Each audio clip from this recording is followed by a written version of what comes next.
Hello students, तो ये part test 5 है जो आपका जो लिया गया था JEE केमिस्ट्री का आंसर की है, जो वीडियो लेक्चर में बना रहा हूँ वो पार्ट टेस्ट 5 के क्वेश्चन आंसर्स की है, जिसमें आपको एक्सप्लेन किए गए हैं हर एक आंसर को। तो वन बाय वन हम डिस्कस करते हैं। Question number 26, in the following compound the order of acidity is. अब एसिडिटी का मतलब आपको पता है कि H+ कौन रिलीज करेगा, तो कौन कितनी जल्दी रिलीज करता है, किस चीज़ पे डिपेंड करता है। देखो ये एक सिंपल बेंजीनिंग है, इसमें CH3 ग्रुप लगा हुआ है, इसमें NO2 ग्रुप लगा हुआ है, इसमें भी NO2 ग्रुप लगा हुआ है। तो CH3 का मतलब क्या हुआ, इसमें हाइपर कॉन्जुगेशन होगा तो प्लस H इफेक्ट भी है और ये इंडक्टिव इफेक्ट भी शो करेगा, यानी प्लस I इफेक्ट शो करेगा। यहाँ पे दोनों चीज़ हो सकती है, तो ये एसिडिटी को कम कर देता है, यानी कि सेकंड की जो एसिडिटी होगी वो सबसे कम होगी। देखो सेकंड की सबसे कम कौन सा है, सेकंड, यानी बहुत सारे ऑप्शन है, तो इससे हम डिसाइड नहीं कर सकते। अब यहाँ से देखो NO2 ग्रुप क्या होता है, इलेक्ट्रॉन विड्रॉइंग ग्रुप होता है। इलेक्ट्रॉन विड्रॉइंग ग्रुप होता है, इलेक्ट्रॉन को खींचने वाला ग्रुप होता है। तो यहाँ पे देखो, यहाँ पे ये -M या -R इफेक्ट शो कर रहा है और -I इफेक्ट भी शो कर रहा है। मेटा पोजिशन में आपको पता है कि रेजोनेंस काम नहीं करता है, तो यहाँ पे केवल इंडक्टिव इफेक्ट लगेगा, केवल -I इफेक्ट लगेगा, यहाँ पे R इफेक्ट काम नहीं करेगा। तो सबसे ज़्यादा पावरफुल कौन सा हो गया, ये वाला। Fourth one is most acidic. जितना -R इफेक्ट ज़्यादा होगा, एसिडिटी क्या होती जाएगी, उसकी बढ़ती जाएगी। इसको याद रखना आपने, -I इफेक्ट जितना ज़्यादा होगा उतना एसिडिटी बढ़ती जाएगी, और जितना -R इफेक्ट ज़्यादा होगा उतना एसिडिटी ज़्यादा होगी। ठीक है, तो सबसे ज़्यादा पावरफुल 4-1। अब इसमें देखो 4-1 का एक ही ऑप्शन है 4, बाकी सब अलग, यानी 4th is the right option. ज़्यादा देखना ही नहीं है, फिर हम वैसे देख लेते हैं। देखो फिर 3rd वन, क्योंकि -I इफेक्ट है, फिर 1st वन, और ये +I इफेक्ट जितना ज़्यादा होगा, देखो +I इफेक्ट ज़्यादा होगा तो एसिडिटी कम हो जाएगी, एसिडिटी क्या होगी, डिक्रीज हो जाएगी। तो सबसे लास्ट ये, तो इसमें आंसर हो गया 4th, 3rd, 1st एंड 1, यानी 4th is the right option. Next है question number 27, correct IUPAC nomenclature of the following compound. IUPAC में देखो कौन कौन से फंक्शनल ग्रुप है। ये एसिड है, आपको पता है कार्बोक्सिलिक एसिड है। दूसरा ये एमाइन ग्रुप लगा हुआ है, एमाइन। तीसरा ये एल्डिहाइड लगा हुआ है। इसमें सबसे ज़्यादा पावरफुल कौन सा होगा, आपको प्रायोरिटी टेबल है, तो सबसे पहले हमने अगर क्या होता है पॉलीफंक्शनल ग्रुप हो गया, पॉलीफंक्शनल ग्रुप, तो हम देखते हैं इसमें प्रायोरिटी टेबल। तो इसमें आपको पता है कि एसिड सबसे ज़्यादा पावरफुल होता है, तो एसिड से हम काउंटिंग स्टार्ट करेंगे यहाँ से। अब देखो यहाँ से सेकंड पोजीशन में एमाइन है और सेकंड पोजीशन में ये फॉर्माइल है। देखो फॉर्माइल, अल्फ़ाबेटिकली पहले कौन आएगा, एमाइन, तो हम यहाँ से काउंटिंग स्टार्ट करेंगे। जहाँ से जो अल्फ़ाबेटिकली पहले आ रहा होगा उसको हम प्रेफरेंस देंगे, और दोनों COH ग्रुप रिंग में क्या होने चाहिए, जुड़े होने चाहिए। तो 1 2 3 4, ठीक है। अब 2 में एमाइन, इसको साइड चेन में लिखते हैं एमाइनो, 2 एमाइनो, तो फर्स्ट और third option is right, sorry 2 amino और 2 एमाइनो, फर्स्ट और 4 ऑप्शन इज राइट। उसके बाद 3 में फॉर्माइल, 3 फॉर्माइल, देखो 3 फॉर्माइल, यानी कि फर्स्ट ऑप्शन सही है। फिर 1 4 डाई ओइक एसिड, देखो 1 और 4 में डाई ओइक एसिड, यानी first is the right option. तो इस तरीके से IUPAC नोमेनक्लेचर करना है। क्वेश्चन नंबर नेक्स्ट देखो, क्वेश्चन नंबर नेक्स्ट है which of the following is the first member of ester homologous series. Ester किसे कहते हैं, देखो एस्टर की पहचान क्या है। सबसे पहले एस्टर कहेंगे C+O, और यहाँ पे कोई भी क्या होना चाहिए, एल्काइल ग्रुप होना चाहिए, यानी एस्टर होता है जनरली RCOOR, लेकिन यहाँ पे जरूरी R हो या ना हो, यहाँ पे H भी चल सकता है, यहाँ पे R होना चाहिए। तो एक कम से कम एक कार्बन को हम ले सकते हैं यहाँ पे, तो हम लेंगे CH3 को लेंगे, एक कार्बन को लेंगे तो CH3 को। अब इसका नाम क्या होगा, पहले हम मिथाइल में से लेते हैं, कभी भी एस्टर होगा तो इस O के सामने वाले को काउंट करते हैं, यानी मिथाइल। अब इसमें देखो मिथाइल कौन सा है, एक ये है और एक ये, तो ये दोनों ऑप्शन हो सकते हैं। इसके बाद इसे कहते हैं मेथेन ओएट, देखो इसका नाम हो गया मिथाइल, और इसको कहते हैं ओएट, उसके पीछे से लग जाता है। मेथ एक कार्बन है, एन सिंगल बॉन्ड है, और एस्टर के लिए आता है ओएट, तो इसका आंसर हो गया मिथाइल मेथेनोएट, यानी third is the right option, third इसका राइट आंसर है।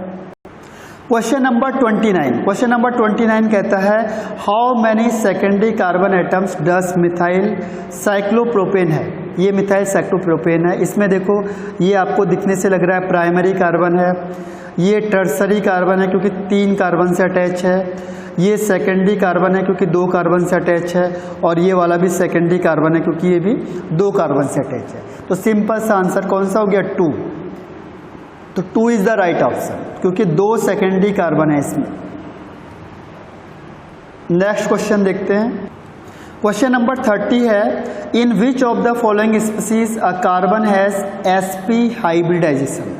sp की पहचान क्या है, देखो अगर कार्बन के चारों सिंगल बॉन्ड होंगे तो sp3, अगर एक डबल बॉन्ड होगा और 2 सिंगल बॉन्ड होंगे तो sp2 यानी 1 2 3, और अगर एक ट्रिपल बॉन्ड है, एक ट्रिपल बॉन्ड होगा और एक बॉन्ड होगा तो sp, एक और एक, इसको 1 ही काउंट करते हैं, यानी चाहे डबल बॉन्ड हो, ट्रिपल बॉन्ड हो, सिंगल बॉन्ड हो, से 1 काउंट करेंगे, तो 1 + 1 यानी 2। अब इसमें चेक करते हैं, देखो पहला 1C है, चारों सिंगल बॉन्ड है, फिर ये दूसरा C है, एक डबल बॉन्ड हो OH, तो इसमें आपको दिख रहा है देखो 1 2 3 यानी sp2, इसमें चारों सिंगल बॉन्ड है यानी sp3, तो ये कैंसिल आउट हो गया। सेकंड में भी देखो CO है और CS3 है, तो इसमें sp3 sp2 sp3, तो ये भी कैंसिल आउट हो गया। थर्ड वन को कैलकुलेट करते हैं, देखो थर्ड में देखो 1 2C है और CN है, CN का मतलब ट्रिपल बॉन्ड N, तो आपको देखो ट्रिपल बॉन्ड और N का मतलब हुआ 1 + 1 है 2, इसमें sp है। इसके बाद बाकी सिंगल है तो इसमें sp3 और ये भी sp3, ठीक है, तो इसका आंसर कौन सा हो गया, third one is the right answer. Fourth में क्या है, डबल बॉन्ड है और सिंगल बॉन्ड है, तो ये सब क्या होंगे sp2 sp2 sp2 sp2, चारों sp2 हो जाएंगे। कैसे बता देता हूँ एक बार आपको, देखो कार्बन है, double bond carbon, single bond, फिर डबल बॉन्ड कार्बन, 2 बॉन्ड है तो इसका मतलब 2 हाइड्रोजन है, 3 बॉन्ड है इसका मतलब 1 हाइड्रोजन है, 2 1 2 3 है 1 हाइड्रोजन है, और इसमें 2 बॉन्ड का मतलब 2 हाइड्रोजन, कुल मिला के कार्बन की वैलेंसी 4 होनी चाहिए। अब देखो 1 2 3 यानी sp2, इसमें देखो 1 2 3 यानी ये भी sp2, इसमें देखो 1 2 3 यानी ये भी क्या हो जाएगा sp2, इसमें भी देखो 1 2 3 यानी ये भी sp2, तो सबके सब sp2 हाइब्रिडाइजेशन होंगे, तो third option is right. Question number 31 देखो विच of the following is not a valid resonating structure. अब हमें पता कैसे चलेगा वैलिड नहीं है, तो वैलिड के लिए क्या होना चाहिए, पहले हम सबकी वैलेंसी को देखेंगे कि ये वैलेंसी कंप्लीट हो रही है या नहीं हो रही है। एक्सेस वैलेंसी नहीं होनी चाहिए, वैलेंसी अगर एक्सेस में होगी, ज़्यादा होगी, तो वो रेजोनेटिंग स्ट्रक्चर को शो नहीं कर पाएगा। देखो नाइट्रोजन की वैलेंसी को चेक करते 1 2 3 4 है, कार्बन की तो सब सेम ही है, तो ये फॉलो करेगा यानी ये एग्जिस्ट कर सकता है। नेक्स्ट वन में देखो कार्बन की वैलेंसी को चेक करेंगे 1 2 3 4, कार्बन की वैलेंसी 4 हो सकती है मैक्सिमम, ये है, बाकी तो सिंपल है, तो ये भी पॉसिबल है। थर्ड वन को करेंगे देखो नाइट्रोजन, नाइट्रोजन में 3 और 4 5, तो नाइट्रोजन की 5 कोवैलेंसी पॉसिबल नहीं है। जो कोवैलेंसी होती है नाइट्रोजन की वो मैक्सिमम 4 होती है, मैक्सिमम 4 होती है, 4 से ज़्यादा नहीं होती है, तो ये वाला कंपाउंड एग्जिस्ट नहीं करेगा, ये नॉट पॉसिबल है, दिस इज इम्पॉसिबल। इम्पॉसिबल क्यों है, या इम्पॉसिबल को हम कह सकते हैं नॉट पॉसिबल। तो नॉट पॉसिबल रीज़न क्या है कि कार्बन की मैक्सिमम वैलेंसी नाइट्रोजन की मैक्सिमम वैलेंसी 4 होती है, और यहाँ पे नाइट्रोजन की 5 वैलेंसी दिखाई है, 3 इस हाइड्रोजन के साथ है, 2 ये, तो 5 को वैलेंसी नहीं होती है, इसीलिए ये नॉट पॉसिबल है, तो थर्ड वन पॉसिबल नहीं है। फोर्थ में देखो नाइट्रोजन का 1 2 3 4, इसको भी एक मानेंगे एक बॉन्ड, इसको भी एक मानेंगे, इसको एक एक, तो 4 है। तो हो सकता है कार्बन की 4 है, 1 2 3 4 हो सकता है पॉसिबल, बाकी ये नॉर्मल है, तो ये भी पॉसिबल है। तो थर्ड जो नॉट वैलिड है या नॉट पॉसिबल है, तो third is the right answer. तो देखो क्वेश्चन नंबर नेक्स्ट है कि dichloroacetone can be prepared by the reaction. कौन सी रिएक्शन है से डाइक्लोरोएसीटोन बनेगा? पहले में देखो एडिशन रिएक्शन होगी, कभी भी जब ट्रिपल बॉन्ड होगा तो एडिशन रिएक्शन हम करवाएंगे। तो हम एक एक 1 बाय 1 करते हैं। तो इसमें 1 बाय 1 में क्या है, पहले हमने देखा ट्रिपल बॉन्ड है H, इसमें HCl ऐड कर दो, तो यहाँ पे लगेगा मार्कोनिकॉफ रूल। तो दोनों जगह हाइड्रोजन सेम है, कहीं भी आप H को ले जाओ, कहीं भी आप Cl को ले जाओ, तो डबल बॉन्ड टूट के क्या बन जाएगा, ट्रिपल बॉन्ड डबल बॉन्ड में चेंज हो जाएगा कार्बन। अब एक में आप हाइड्रोजन लगा दो, एक में आप Cl लगा दो, ये H और ये भी H, ठीक है।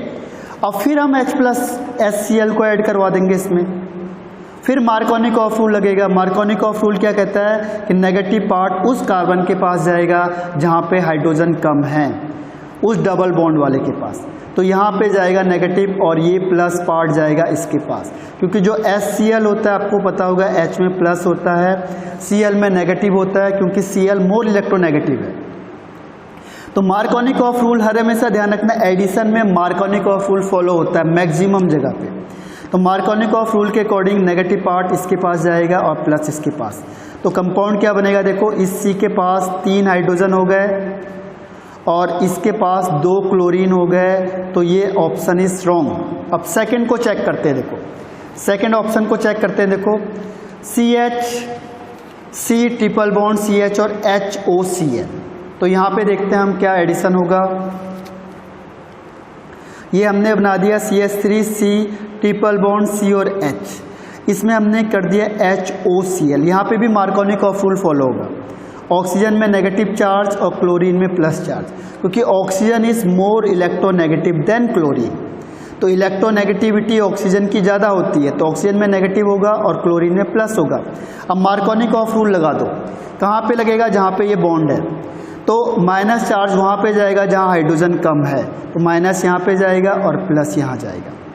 तो ये कंपाउंड कैसे बनेगा, देखो ये बन गया आपका CH3C, यहाँ पे OH आ गया, ठीक है। अब ट्रिपल बॉन्ड से डबल बॉन्ड में चेंज हो गया और यहाँ पे CH और यहाँ पे Cl। फिर यहाँ पे आपने क्या करना है, HOCl को दोबारा ऐड करना है, जब तक सिंगल में हो जाए, सिंगल में ना हो जाए, ये माइनस ये प्लस। और फिर मार्कोनिकॉफ रूल लगेगा, नेगेटिव पार्ट वहाँ जाएगा जहाँ हाइड्रोजन कम होंगे, प्लस वहाँ पे जाएगा जहाँ हाइड्रोजन ज़्यादा होंगे। तो यहाँ पे क्या हो गया, देखो इसकी कंपाउंड को हम बनाएंगे तो ये बनेगा CH3 और इसके बाद C, यहाँ पे C के बाद क्या होगा, C में 2 OH ग्रुप लगेंगे, एक OH यहाँ पे लग गया, दूसरा OH यहाँ पे लग गया, और फिर यहाँ पे C आ गया, इसमें भी यहाँ Cl हो गया, यहाँ Cl हो गया, यहाँ पे H हो गया। अब आपने पढ़ा होगा कि एक कार्बन पे 2 OH हाईली अनस्टेबल होते हैं, तो यहाँ से वाटर मॉलिक्यूल निकल जाएगा, तो वाटर मॉलिक्यूल निकलेगा तो कंपाउंड क्या बनेगा, तो ये कंपाउंड बनेगा आपके पास CH3C डबल बॉन्ड O, यहाँ पे C, Cl, Cl और H, ठीक है। तो इसे कहते हैं डाइक्लोरोएसीटोन। एसीटोन, एसीटोन क्या होता है, देखो एसीटोन होता है CH3C double bond O CH3, तो दिस इज कॉल्ड एसीटोन। और एसीटोन में 2 Cl ग्रुप लग गए तो उसे कहते हैं डाइक्लोरोएसीटोन, तो ये डाइक्लोरोएसीटोन हो गया, यानी second is the right option. बाकी आप और करोगे, मार्कोनिकॉफ रूल फॉलो करो, लेकिन एसीटोन नहीं बनेगा, क्योंकि एसीटोन में 3 कार्बन ही रिक्वायर्ड होते हैं। तो बाकी में देखो यहाँ पे डबल बॉन्ड है, डबल बॉन्ड में क्या होगा, OH यहाँ आएगा, Cl यहाँ पे आएगा, तो ये अल्कोहल बन जाएगा। इसमें देखो ये डबल बॉन्ड है, OH कहाँ जाएगा, यहाँ पे आएगा, Cl यहाँ पे जाएगा। मार्कोनिकॉफ रूल लगाओ, देखो ये डबल बॉन्ड से सिंगल बॉन्ड में चेंज हो जाएगा, OH कहाँ जाएगा, यहाँ पे, Cl कहाँ जाएगा, यहाँ पे, ये अल्कोहल बन जाएगा। इसमें भी डबल बॉन्ड है तो OH कहाँ जाएगा, जहाँ हाइड्रोजन कम होते हैं, इसके पास Cl कहाँ जाएगा, यहाँ, तो ये एल्कोहल बनेंगे, एसीटोन नहीं बनेंगे, तो second is the right answer. Question number 33। Question number 33 है which reducing agent is used in Clemmensen reduction. Clemmensen reduction के लिए कौन सा एजेंट यूज होता है? तो आंसर है इसका जिंक एमलगम एंड HCl। देखो क्लेमेंसन रिडक्शन आपको एक बार बता देता हूं क्या होता है।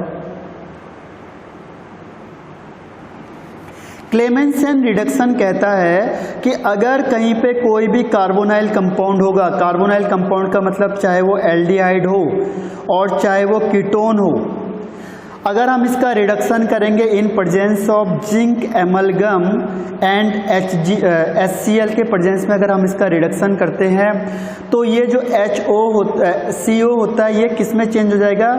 एल्केन में। ये एल्केन में भी पढ़ा आपने, ये एल्केन बन जाएगा, चाहे एल्डिहाइड हो चाहे कीटोन हो, ये एल्केन में फॉर्म्ड होगा in presence of zinc amalgam और HCl, यानी एसिडिक मीडियम में ये होता है, तो इसको कहते हैं। तो यहाँ पे रिएजेंट यूज होता है जिंक एमलगम एंड HCl, और ये रिडक्शन हो गया क्लेमेंसन रिडक्शन। तो option 3 is right. Question number 35, question number 35 क्या कहता है? IUPAC name. अब इसमें देखो एक फंक्शनल ग्रुप है तो इसको हम प्रेफरेंस देंगे। अब कौन सा फंक्शनल ग्रुप है? देखो ये आपको दिखने से लग रहा है C डबल बॉन्ड O, और इसका मतलब हुआ यहाँ CH3 ग्रुप लगा हुआ है, तो COCH3 ये आपका कीटोन ग्रुप है, और बाकी यहाँ पे क्या है? ये ग्रुप है। तो यहाँ से आपको नंबरिंग करना स्टार्ट कर दो, 1 2 3 4 5 6। अभी साइड चेन बन गया, ठीक है। साइड चेन को हम कैसे लिखते हैं? देखो 1, क्योंकि 1 पोजीशन में ये 1 है, 1 पोजीशन में साइक्लो ग्रुप लगा हुआ है, क्योंकि इसको हम पहला प्रेफरेंस देंगे, यहाँ से काउंटिंग स्टार्ट होती है। तो 1 साइक्लो, तो फर्स्ट और थर्ड में से एक आंसर होगा।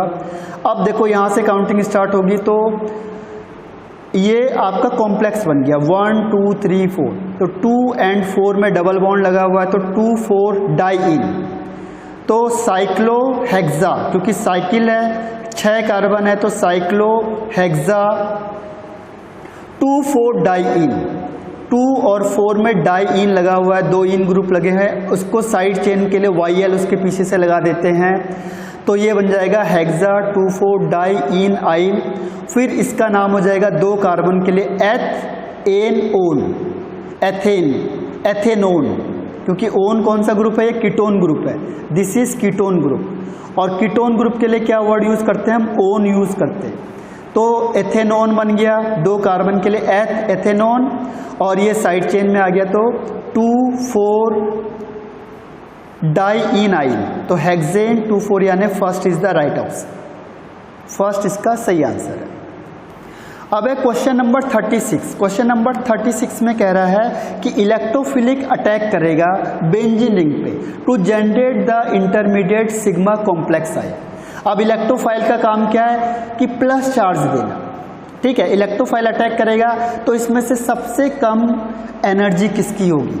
तो ध्यान रखना, जिसकी एनर्जी कम है, कम एनर्जी सबसे कम होगी, यानी जिसकी स्टेबिलिटी सबसे ज़्यादा है, जिसकी स्टेबिलिटी सबसे ज़्यादा उसकी एनर्जी सबसे कम, यानी हमने देखना है कि किसकी स्टेबिलिटी सबसे ज़्यादा है। अब देखो ये प्लस चार्ज है, आपको पता चल गया ये प्लस चार्ज है। अब प्लस चार्ज को क्या चाहिए? इलेक्ट्रॉन डोनेट चाहिए, इलेक्ट्रॉन चाहिए।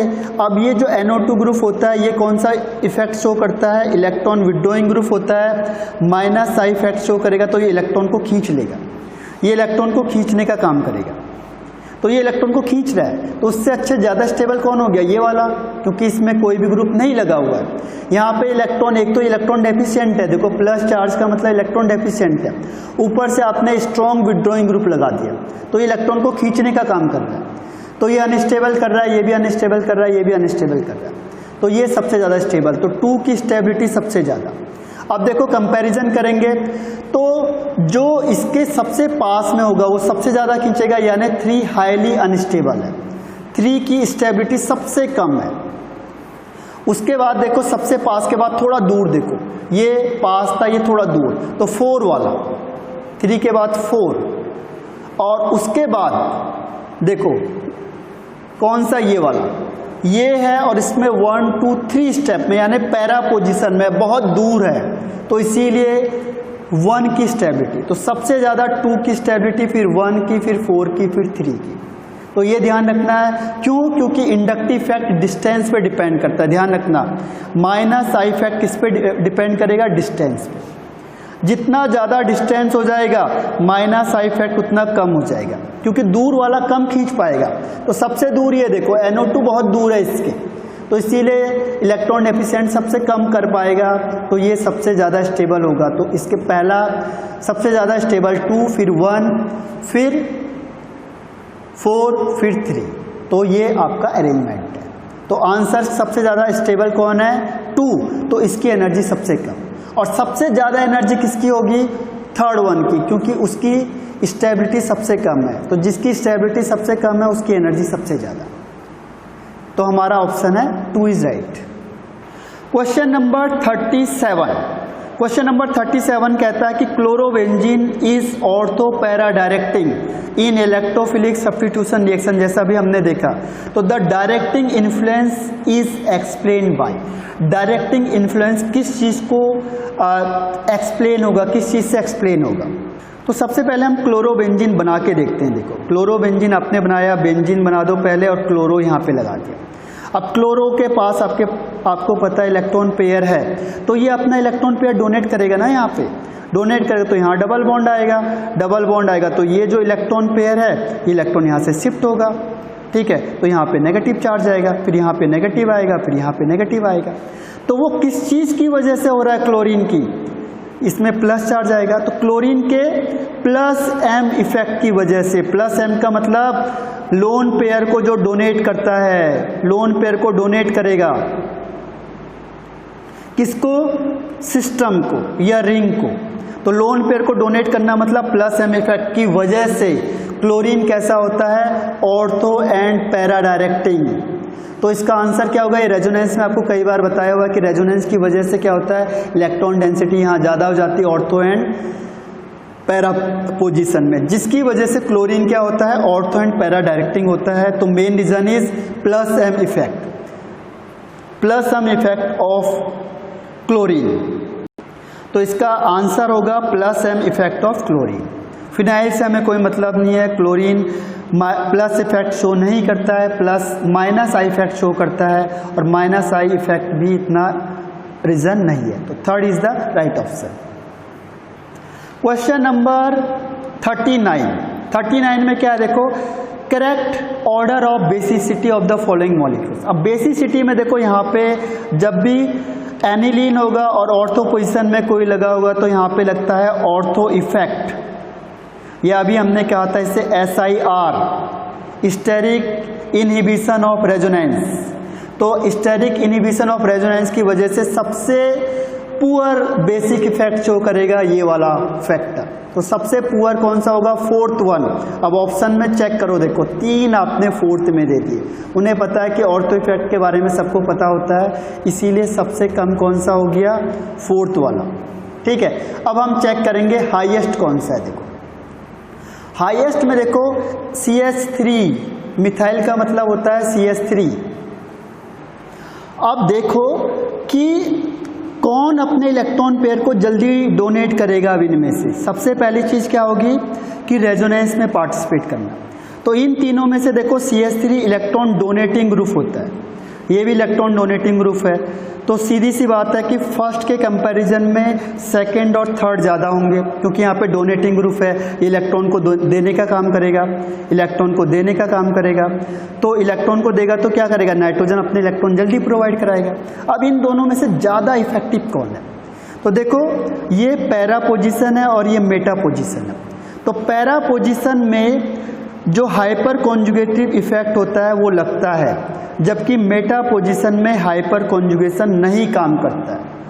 तो ये हाइपर कॉन्जुगेशन की वजह से अपने इलेक्ट्रॉन को डोनेट कर रहा है, तो इसीलिए ये ज़्यादा पावरफुल है। और प्लस आई इफेक्ट इसमें भी लग रहा है, प्लस आई इफेक्ट इसमें भी लग रहा है, लेकिन हाइपर कॉन्जुगेशन ज़्यादा पावरफुल होता है इंडक्टिव इफेक्ट से, इसीलिए सेकंड वाला है जो वो ज़्यादा पावरफुल होगा as compared to third one. तो इसका ऑप्शन क्या हो जाएगा, देखो सेकंड सबसे ज़्यादा, फिर थर्ड में क्यों, क्योंकि यहाँ पे इलेक्ट्रॉन डोनेटिंग ग्रुप लगा हुआ है जो प्लस आई इफेक्ट से इलेक्ट्रॉन दे रहा है कम से कम, तो इसीलिए ये ज़्यादा पावरफुल माना जाएगा। उसके बाद फिर फर्स्ट वन और फोर्थ वाला ऑर्थो इफेक्ट की वजह से सबसे लास्ट होगा। तो इसका ऑर्डर ये हो गया।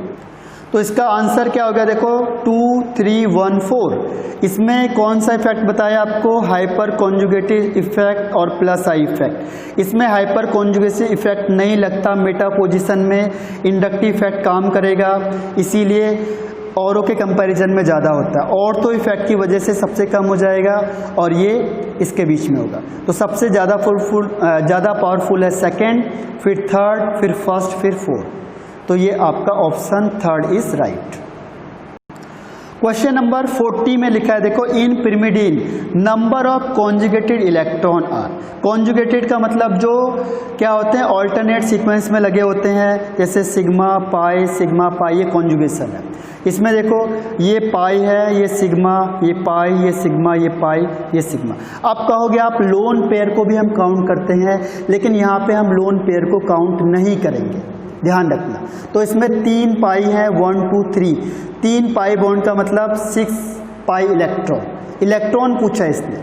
तो 1 पाई बॉन्ड का मतलब हुआ 2 पाई इलेक्ट्रॉन। 1 पाई बॉन्ड का मतलब 2 पाई इलेक्ट्रॉन। तो 3 पाई बॉन्ड का मतलब हो गया 6 पाई इलेक्ट्रॉन। ठीक है, तो ये पाई इलेक्ट्रॉन कह रहा है कॉन्जुगेटेड इलेक्ट्रॉन। तो कितने हो गए, 6, 1, 2, 3, 3 2 6। ये वाला हमने काउंट क्यों नहीं किया, क्योंकि ये कॉन्जुगेशन में पार्टिसिपेट नहीं करेगा। रीजन क्या है, देखो ये और ये दोनों आपस में रिपल्सन करते हैं, इन दोनों में लड़ाई हो जाती है आपस में। तो यहाँ पे क्या होगा, रिपल्सन होगा। रिपल्सन की वजह से ये क्या होगा, आउट ऑफ प्लेन चला जाएगा, आउट ऑफ प्लेन, ये प्लेन से बाहर हो जाएगा। और जब भी जो प्लेन से बाहर होगा वो कभी भी कॉन्जुगेशन में पार्टिसिपेट नहीं करता, ये ध्यान रखना। ये कभी भी कॉन्जुगेशन में पार्टिसिपेट नहीं करेगा। ऑलवेज कभी भी किसी में पाई बॉन्ड लगा है और लोन पेयर लगा है तो पाई बॉन्ड ही पार्टिसिपेट करेगा, लोन पेयर कभी नहीं करेगा, ये रूल है, ध्यान रखना। रीजन आपको मैंने बता दिया, पाई इलेक्ट्रॉन है और लोन पेयर है, ये दोनों आपस में क्या करेंगे, रिपल्सन होगा। इसका रीजन क्या है, देखो लोन पेयर ऑफ इलेक्ट्रॉन है और पाई इलेक्ट्रॉन है, ये दोनों आपस में क्या होगा, इन दोनों के बीच में रिपल्सन होगा। और रिपल्सन की वजह से क्या होता है कि जो लोन पेयर है वो आउट ऑफ प्लेन चला जाता है, प्लेन से बाहर, क्योंकि देखो रिपल्सन होगा, ये बाहर हो जाएगा। जैसे आपस में टकराएंगे, आपस में आगे पीछे हो जाएंगे, ऐसे रिपल्सन तो एक दूसरे से दूर दूर हो गए, तो आउट ऑफ प्लेन हो गए इसी वजह से। तो आंसर है 6। Question number 41। क्वेश्चन नंबर 41 में ओलिफिन्स का मतलब होता है जहां पे डबल बॉन्ड होगा। एल्कीन को ओलिफिन्स कहते हैं। Which on ozonolysis gives CH3 CH2 CHO, यानी प्रोपेनल एंड एथेनल। तो आपको बताना है कि वो एल्कीन कौन सा है। तो इसकी मैं आपको शॉर्टकट ट्रिक बताता हूँ। एक शॉर्टकट ट्रिक क्या है कि जो भी कार्बन आपको दिख रहा है, जहाँ पे कार्बन कार्बन डबल बॉन्ड है, डबल बॉन्ड O है, उसे एक सामने रख दो बस, और कोई सिंपल ट्रिक नहीं है इसकी। एक मॉलिक्यूल रखा, इसके सामने ही दूसरा मॉलिक्यूल भी रख दो, देखो C डबल बॉन्ड C और यहाँ पे CH3 रख दिया, ये H है। अब आपको क्या करना है, इस ऑक्सीजन को रिमूव कर दो, हटा दो, और ये डबल बॉन्ड इन दोनों के बीच में लगा दो बस। कैसे होगा, देखो 1 2 3 C है, तो 1C, second C, third C। अब इस कार्बन और इस कार्बन के बीच में डबल बॉन्ड लगा दो बस। फिर एक C ये है, एक C है, तो एक C हमने लिख दिया, एक C दूसरा ये। तो ये एल्कीन है। अगर हम इसका ओजोनोलाइसिस करेंगे तो मुझे ये 2 प्रोडक्ट मिलेंगे। तो ये इसकी शॉर्टकट ट्रिक है। इसमें इसका नाम क्या होगा, देखो 1 2 3 4 एंड 5 को हम लिखते हैं पेंट, ठीक है, और सेकेंड पोजीशन में ईन लग गया तो पेंटूइन, तो इसका IUPAC नेम हो गया। Answer is 4, 2 pentene is the right answer, ठीक है। नेक्स्ट क्वेश्चन है, question number 43 is aqueous sulphuric acid react with 2 methyl 1 butene to give predominantly. ये आपने अल्कोहल चैप्टर में पढ़ा होगा। देखो एक बार आपको इसको बता देता हूँ कैसे होगा। पहले आप क्या करो, 2 मिथाइल 1 2 3 4, ठीक है। 2 मिथाइल का मतलब 1 2 3 4, यहाँ पे मिथाइल ग्रुप लगा दिया आपने। और ब्यूट 1 ईन का मतलब ये फर्स्ट पोजीशन में डबल बॉन्ड हो गया। यहाँ पे 2 हाइड्रोजन लगेंगे, यहाँ पे कोई भी हाइड्रोजन नहीं लगेगा, यहाँ पे भी 2 हाइड्रोजन लगेगा, यहाँ पे 3 हाइड्रोजन लगेगा। जब भी आप एक्वस करोगे यानी वाटर में ऐड करना है इन प्रेजेंस ऑफ एसिड, ये ध्यान रखना कभी। अब इसमें भी मार्कोनी ऑफ रूल लगता है, ध्यान रखना। OH माइनस है और H प्लस है। तो कभी भी एक्वस H2SO4 को एल्कीन में हम ऐड करेंगे तो अल्कोहल बनता है, ये आपको याद होना चाहिए। अब ये OH माइनस है, H प्लस है, इसमें लगेगा मार्कोनी ऑफ रूल। ये मैं कई बार आपको कह चुका हूँ कि जब भी डबल बॉन्ड या ट्रिपल बॉन्ड होगा और प्लस माइनस उसमें अटैक करेंगे तो जनरली मार्कोनी ऑफ रूल लगेगा। तो मार्कोनी ऑफ रूल कहता है कि नेगेटिव पार्ट उस डबल बॉन्ड के पास जाएगा जहाँ पे हाइड्रोजन कम है। अब देखो हाइड्रोजन इसके पास कम है, इसके पास ज़्यादा है, तो माइनस चार्ज कहाँ जाएगा, जहाँ पे हाइड्रोजन कम है। कंपाउंड कैसे बनेगा, देखो ये बन गया आपका CH3C, ठीक है, और यहाँ पे CH3 बन गया और इसमें बन गया यहाँ पे OH और बाकी CH2 CH3, बाकी कोई चेंज नहीं होगा। यहाँ पे H आ गया, यहाँ पे OH आ गया, तो डबल बॉन्ड टूट के सिंगल बॉन्ड बन गया। अब ये कंपाउंड आपका, अब इसका नाम क्या होगा, देखो 1 2 3 4, तो इसे कहेंगे 2 मिथाइल। फिर उसके बाद 4 कार्बन के लिए ब्यूट, सिंगल बॉन्ड के लिए एन, और सेकंड पोजीशन में OH ग्रुप लगा हो तो 2 ऑल, तो इसका नाम हो गया 2 मिथाइल ब्यूटेन 2 ऑल। तो देखो पहला आइसोब्यूटाइल नहीं होता, 2 मिथाइल 2 ब्यूटेनॉल, तो second is the right answer. 2 methyl है और 2 ब्यूटेनॉल, तो second right answer. Question number 44, question number 44 में देखो IUPAC नेम लिखना आपने देखा कि ट्रिपल बॉन्ड यहाँ से पास आ रहा है, यहाँ से ये दूर है, तो यहाँ से काउंटिंग स्टार्ट होगी। देखो 1 2 3 4 एंड 5, ठीक है। क्यों आया, क्योंकि यहाँ पे 1 + 3 4, इसको यहाँ से करेंगे तो 2 + 4 6 होगा, तो लोएस्ट सम रूल फॉलो करते हैं। तो ये फर्स्ट पोजीशन में है, तो इसका नाम क्या होगा। अब देखो सबसे पहले 5 कार्बन है तो पेंट, सब में पेंट है तो कोई दिक्कत नहीं है। अब पोजीशन है, देखो ट्रिपल बॉन्ड की पोजीशन 3 में है, 3 इन, इसमें देखो 3 इन कौन सा, ये वाला, तो ये हो जाएगा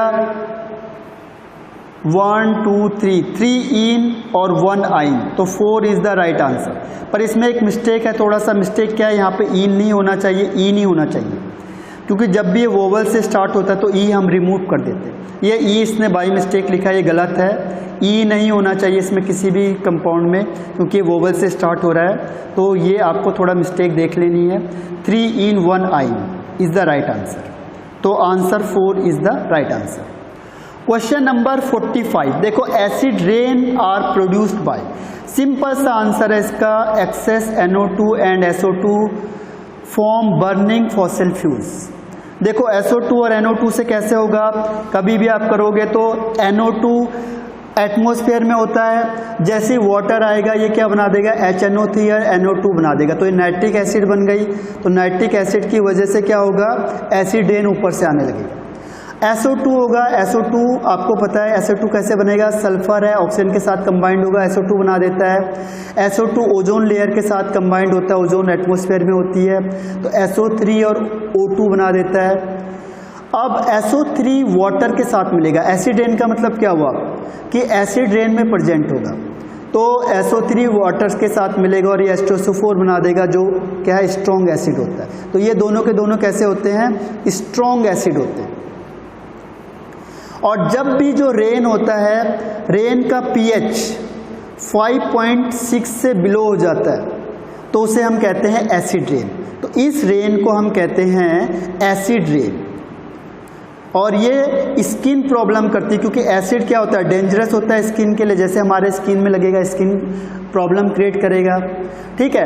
तो ध्यान रखना, जनरली जो नाइट्रोजन के ऑक्साइड या सल्फर के ऑक्साइड होता है ये वाटर, क्योंकि रेन तो आ ही रही है, वाटर तो है ही, और SO2 गैस है ही। SO2 क्या होती है, SO3 में कन्वर्ट होती है, SO3 वाटर के साथ मिलके एसिटिक एसिड बना देता है। ऐसे NO2 वाटर के साथ मिलके नाइट्रिक एसिड और नाइट्रस एसिड बनाते हैं, और ये वाटर में मिलेंगे, जिसकी वजह से वाटर का pH कम हो जाता है, और जैसे ही वाटर का pH 5.6 से कम होता है, 5.6 से, तो उस रेन को हम कहते हैं एसिड रेन, और इसकी वजह से क्या होता है, प्रॉब्लम क्रिएट होती है, स्किन प्रॉब्लम हो जाती है बहुत सारी। तो जो एसिड रेन है उसका मेन रीज़न क्या है, NO2 और SO2 का प्रेजेंट होना एटमॉस्फेयर में। तो 45 क्वेश्चन आपके यहाँ तक सॉल्व हो चुके हैं। अब 4-5 क्वेश्चन है जो मैं आपको नेक्स्ट वीडियो में डालता हूँ। Thank you for watching and have a nice day, bye.